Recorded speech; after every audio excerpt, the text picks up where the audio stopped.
Thanks for joining me for this session of Discussions in Body Art.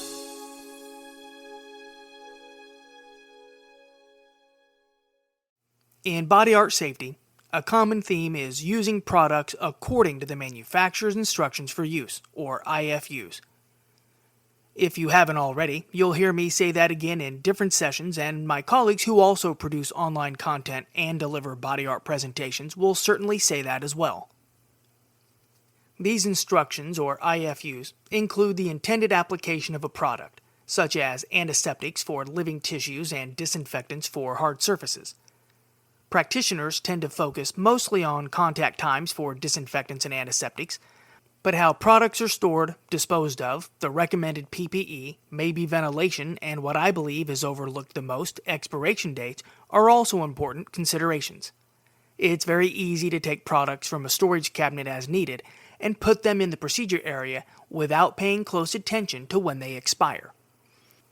The volume of product a facility can purchase is relative to the amount of storage available and the frequency products are used. There are, of course, discounts for buying in bulk, and buying larger quantities means buying less frequently, which minimizes how much is spent on shipping. But without a plan in place for managing that chemical inventory, it's quite possible a studio may have products in use that have unknowingly expired, because some products are used less often and sit in storage longer, out of sight, out of mind. Buying in bulk may feel like a better deal, but may also result in wasted products and wasted money, if expired products are discovered and removed from inventory, that is. During COVID, for example, many studios around the U.S. were closed for long amounts of time, and when piercers and tattooers finally went back to work, maybe after several months, many probably had expired products in their studios, and we can only speculate how many looked at expiration dates and prioritized their use accordingly, or threw anything away. As the owner of a studio that was closed collectively for about 11 months, I know the pain of throwing away products I paid for but were already expired when my studio reopened.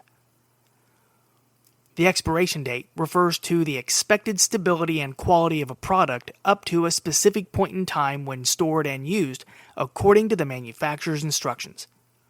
Expiration dates represent the last day a product is expected to be at its highest quality, meaning the most effective. The potency of a chemical product starts weakening over time and quicker once the container's been opened, and the more often a container is opened, the quicker the chemicals inside evaporate, weakening the solution. An expired product hasn't necessarily become a hazardous chemical, but its composition is degrading and the product may not be as effective as one that has not yet expired, so there is risk in its continued use with the false pretense that it still works effectively. No product should be assumed to be effective after the expiration date is passed, and unless labeled otherwise, the expiration date is the same whether or not the container was opened. Yet a chemical container that has both been opened and expired may harbor pathogenic microorganisms and put workers and the public at risk by failing to work as intended. When chemical products of any type arrive at the studio, they should be placed into storage in a first-in, first-out system. I think it's fair to say most workers probably grab the most convenient item from the storage area, so it should be someone's responsibility to keep them arranged accordingly. Studios can develop policies that require practitioners to confirm the expiration of any product they're going to place in their procedure area. As a part of a studio's communication program, lists of expirations can be kept in or near closets and cabinets where products are stored for easy reference and easily updated. A laminated sheet or dry erase board can be kept near or in a procedure area like a piercing room that has each product listed with their corresponding expiration dates that's easy to see and easy to update. If you own or manage a body art studio, or if you're an inspector who visits body art facilities, take a survey of the products in use in the procedure areas, the ones used by the front-end staff, and those in storage closets. I hope you don't find anything expired.